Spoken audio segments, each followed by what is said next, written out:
Time flies by in front of us, faster than we can imagine. It happens without us being able to realize it. Even the sickness is right in front of our eyes, like the wind flowing swiftly through our hair. We are unable to see it, but if the wind moves a piece of paper or our hair, are we able to see the wind, or see that we only see the consequence of his actions? I suppose only a God could know the answer. Well, of course, the gods only exist on paper. Everything was created by humans in hoping to find never-ending questions and answer. This is the story of a 12-year-old girl, as under the radar as possible for a girl her age. She didn't have any particular hobby, but how she loved to have had found something to distract herself with, especially now that her parents decided divorce. They both decided that it would be better this way. Anyways, the good thing is that they were not fighting. They just decided that the relationship as a couple could no longer continue.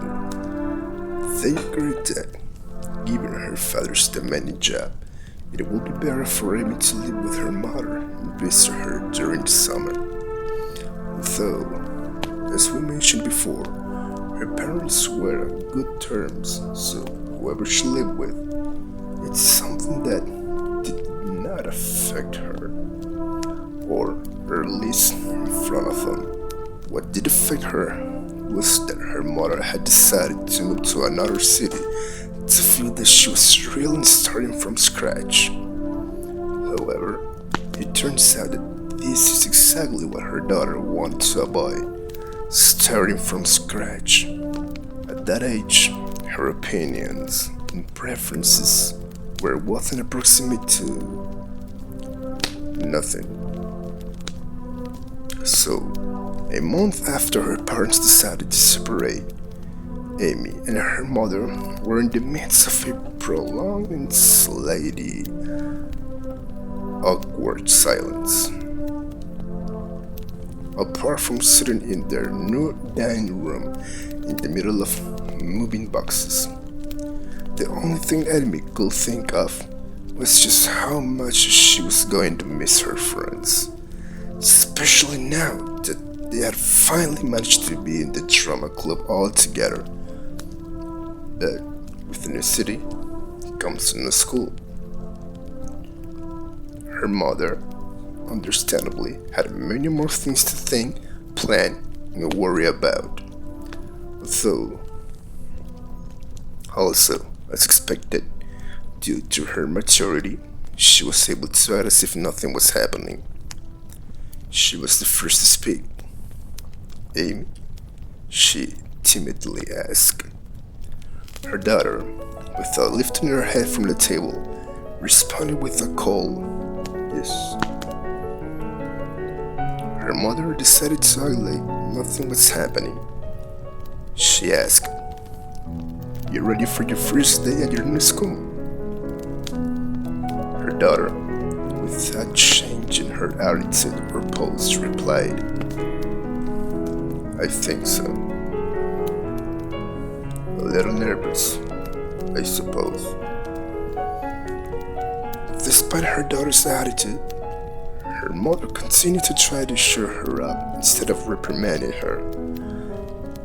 "Don't worry," she said. "When I was a child, my parents also had to move to another city for work." She stared at her, looking for signs that her little girl wanted to cooperate. We continued. "I had to head up to a new school as well.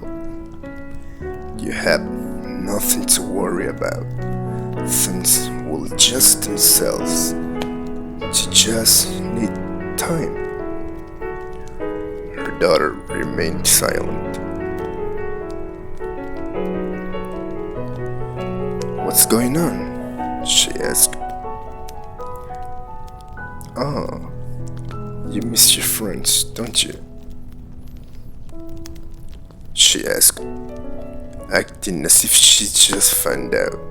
Her daughter finally looked up, perhaps in the foolish hope that maybe she could convince her mother to go back. She waited a bit. "Yes, yeah. We've been friends for as long as I can remember. They're all I know. Now, I won't be able to see them anymore." Her mother closed her eyes for a moment. Then she replied, "You can also make friends here. Like I told you, you just need time." The conversation died slowly after that, and it was finally time to go to bed. He called good night, and both of them went to their new bedrooms. The next morning, after getting ready and going down to the kitchen, Amy came across a package of donuts, some milk, and a sandwich. "I'm sorry, that's all I could get you. I've been busy all morning," she giggled. "You know, the move?" Amy took her breakfast without saying anything and headed to her new school. Needless to say, she did nothing but curse her mother along the way. New friends. I don't need new friends. I already have friends. Besides, I don't know if I'll be able to make new friends. What am I supposed to talk to them about?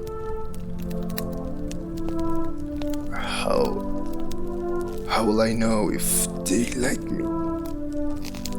Her mind fell silent for a few seconds. Besides, classes have already started. Everyone has their own groups of friends already. I don't know if I'll be able to infiltrate their cults. What if one of those groups doesn't want me in it? What if they think I'm weird? I guess it's too late to think about that. After she arrived at school, and after asking some teachers where shall she go, she walked into her new classroom. She was introduced. As expected, some limited themselves to watch her. Some were not even interested in it, and some whispered something before laughing in complicity. Just as she supposed, and as it logically is, everyone had their groups of friends, and no one seemed to want to approach this stranger. So, during the break, she decided that maybe it wouldn't be so hard. She was about to approach a group of girls when, behind her, she heard some voices. What's wrong with her? Why is she alone? The voices were loud enough to be heard in half the school. Maybe she thinks she's just too cool to be hanging out with the rest of us. Another one of her companions replied, "Yes, that must be it. We'd better leave, or else we might ruin her image." The girls laughed out loudly and walked away. It was then that Amy realized a small detail that she had forgotten all about. It was as if her mind had decided to suppress the memory of when David entered his old school.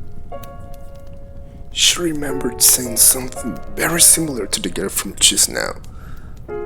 What's wrong with him? Why doesn't he talk? Maybe he's mute, one of her friends replied. Another, a little bit more inspired, said, maybe he's still asleep. That must be it. Hey, wake up! Amy shouted amid severe laughter. She also recalled that at that moment someone tried to stop her. The boy asked her to stop bothering him, that he was just a shy and quiet. She, somewhat annoyed, just replied that she wasn't doing anything wrong. She just wanted him to talk. He was always sitting in a corner with his head down as if he was scared. The memory ended with her and her friends dying of laughter in front of that boy. It was just like seeing herself in a mirror. Especially because after finishing that one memory, more and more began to arrive with a very similar theme. Now I know what you were going through. It's just that I hate people who are aloof and serious. So I guess what I really hated was the idea of one day being able to end up like this. I've always needed to be surrounded by friends.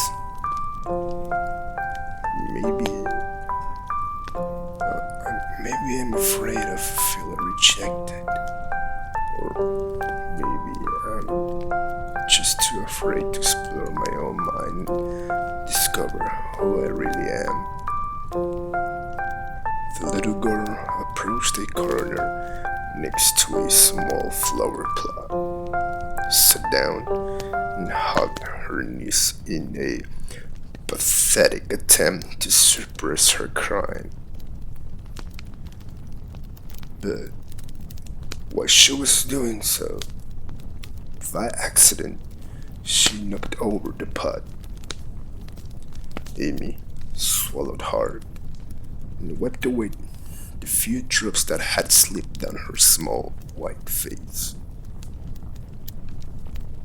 Oh, I'm sorry, little one. I think I'm a bad person living with flowers. It seems like all I do is hurt others. Now, life fits. But as she arranges the pot, Amy finds a piece of paper. After shaking it out a bit, she discovered it was a note with two simple words. Life sucks. I know what you mean, she thought. Then she put the note in her skirt pocket and ate her lunch in silence.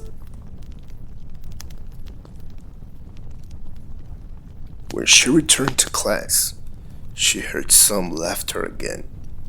Perhaps even more than when she arrived.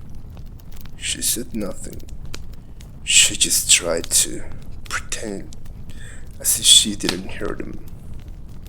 At the end of classes, while the little girl was heading towards the school's entrance, she passed in front of the same plant where she had found that note.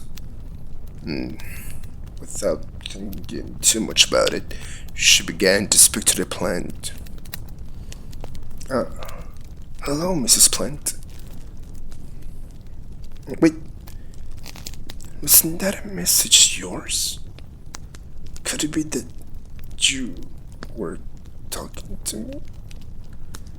I'm sorry, I didn't notice. But, of course, since life is a goddamn joker, the same girls from the morning saw her doing it.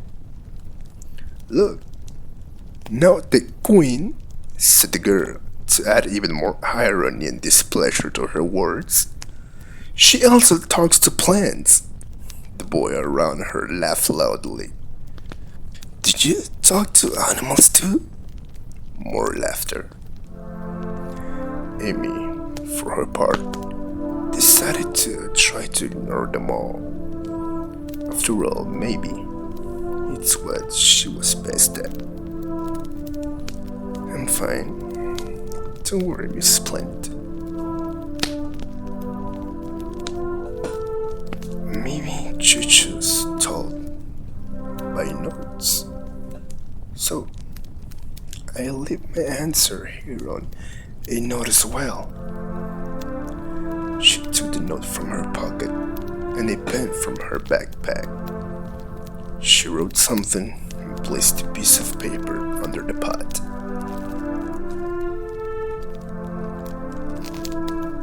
Life, it's very hard, but it's up to us to change it, no matter how difficult it may seem. I'll be expecting your answer tomorrow morning, Mrs. Flower. It seems I finally managed to make a friend in the end. I hope we get along. As she's on her way home, she receives a call from her mother. She asked. Amy, could you bring some things on your way home? Of course, she responded, trying not to get upset. Thank you. Don't worry, it's just a few things. By the way, how was your first day? Any new friends? The little girl remained silent for a few seconds. Enough for her mother to understand. I see. It's difficult at first. She stayed quiet for a few seconds as well. You know, I was worried all day about you. And I thought, what? I thought that maybe you don't want to go back to your father's. Amy remained silent. She wasn't sure what to say. After all, her mother continued.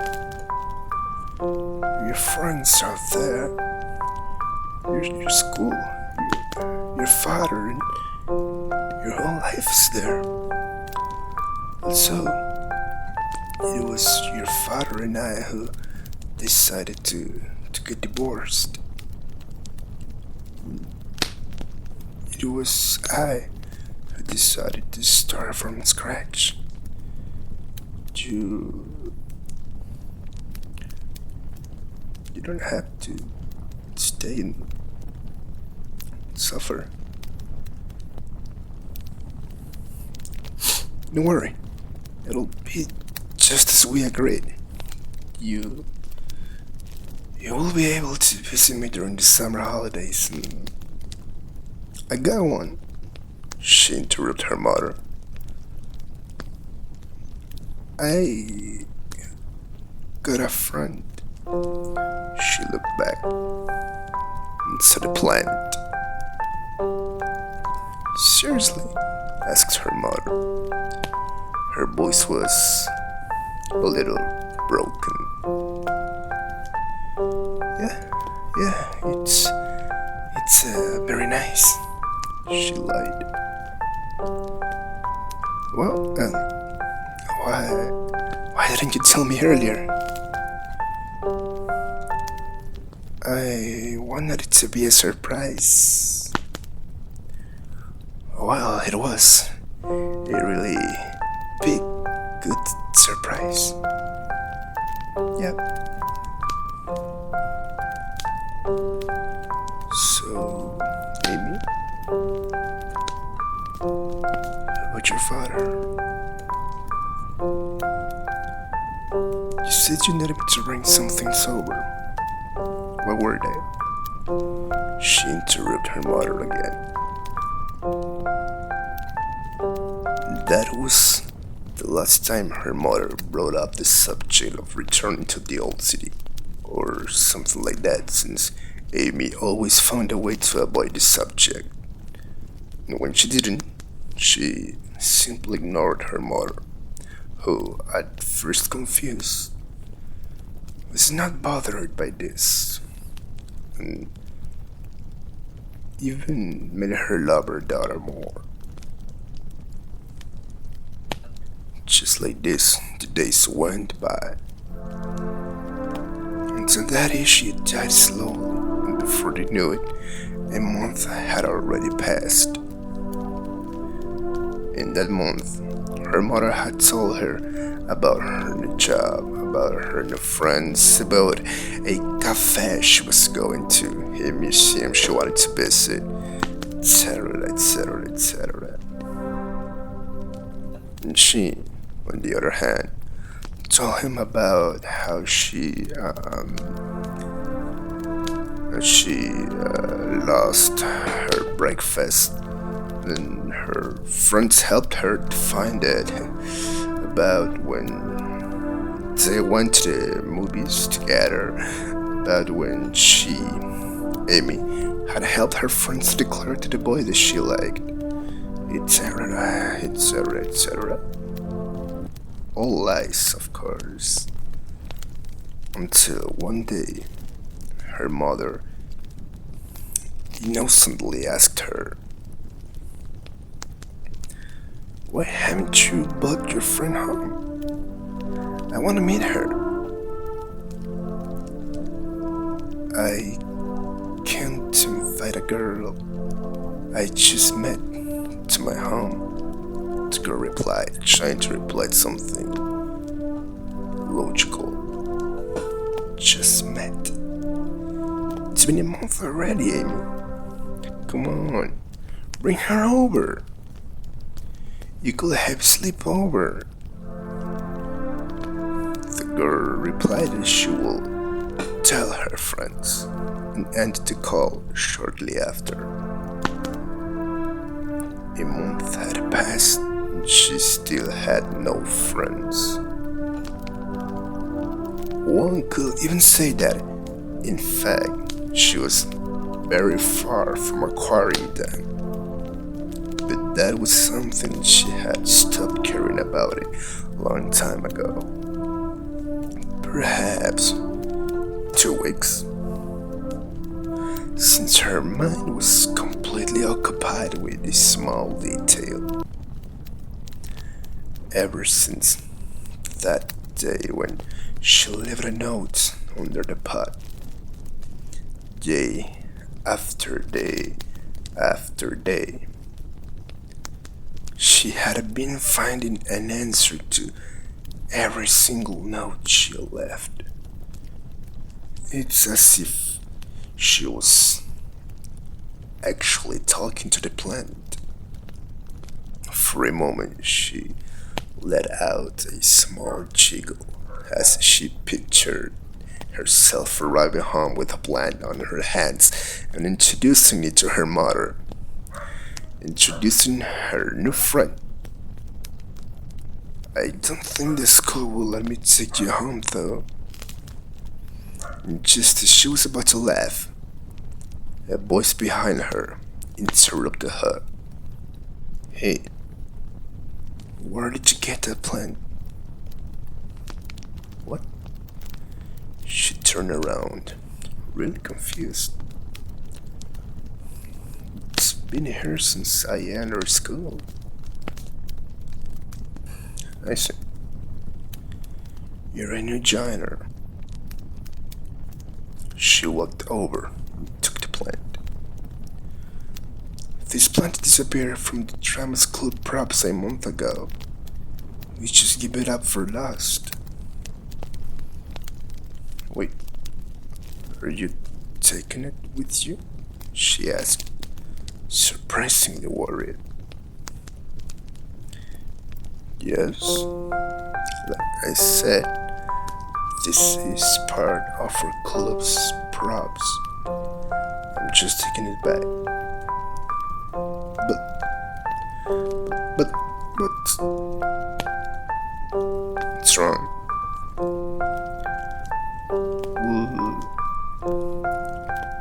Would you mind leaving it here? You told me that. They gave her up for lost. And her? Well,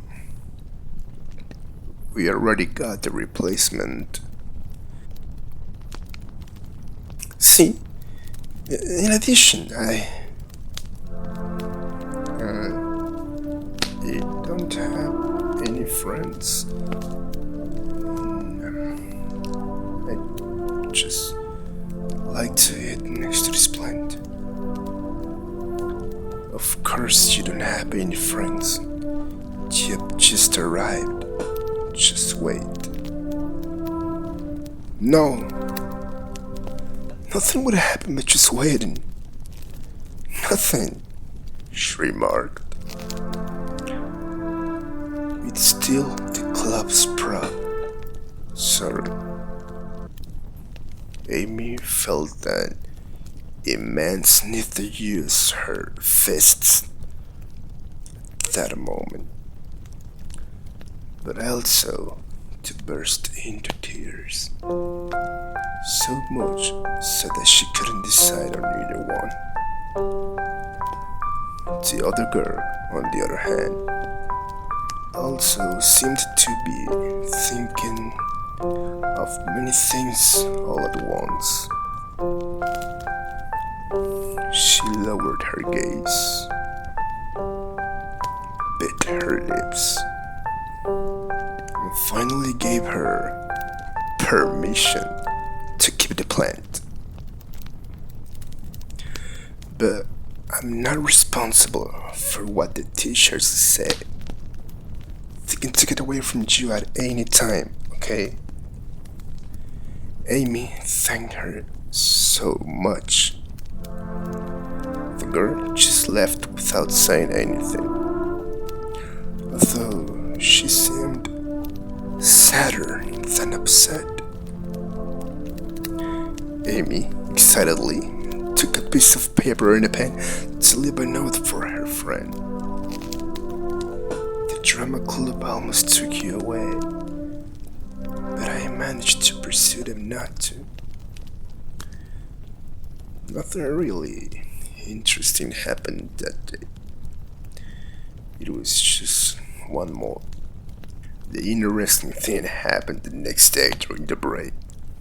That day, while Amy was on her way to her usual place to meet her friend, she found that next to her plant was sitting the girl from the day before. "Hello," said the girl. "I was waiting for you. You said you don't have any friends. Well, I thought that maybe I could keep you company today." Amy watched her for a bit before deciding if the girl was trying to make fun of her because she didn't have any friends, or if she was really telling the truth. She didn't didn't seem to feel like laughing or to have a knowing look. "You coming or what? Lunch break is limited," said the girl.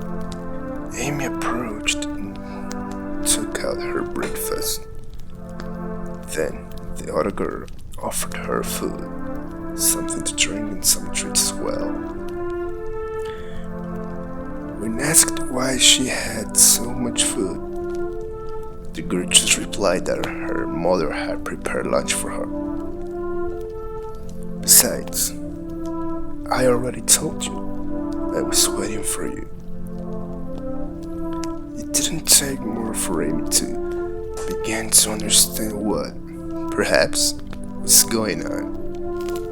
It was then that she was able to let her guard down a little bit and allow herself to talk a little with the new girl. During the conversation, there was sincere laughter from both girls, silly jokes, complaints about some teachers, etc. The typical things in a couple of girls of that age. Talking a little more, she learned that they were neighboring classes. They had been running into each other almost every day and hadn't even noticed.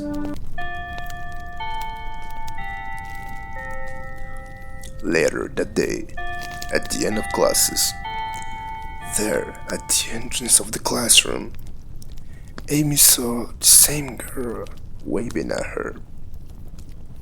She gathered her things and walked over. Then the two walked together towards the school's entrance. While talking a little more, Amy thanked the girl for eating with her. It had been some time since she'd last had company over lunch. The girl said that she had a good time too.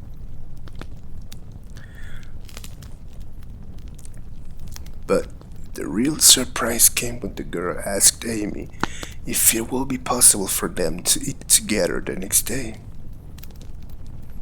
She thought about it a little before answering anything. Now it really seemed too good to be true.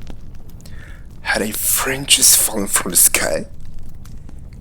She wasn't sure, but a small part of hers wanted to believe. She accepted. They said goodbye and began to walk, but they both stopped and asked comically, almost at the same time, "Why are you following me?" It turns out they even both lived on the same direction. Again, that girl took the initiative once more and proposed. If you want, we can walk together."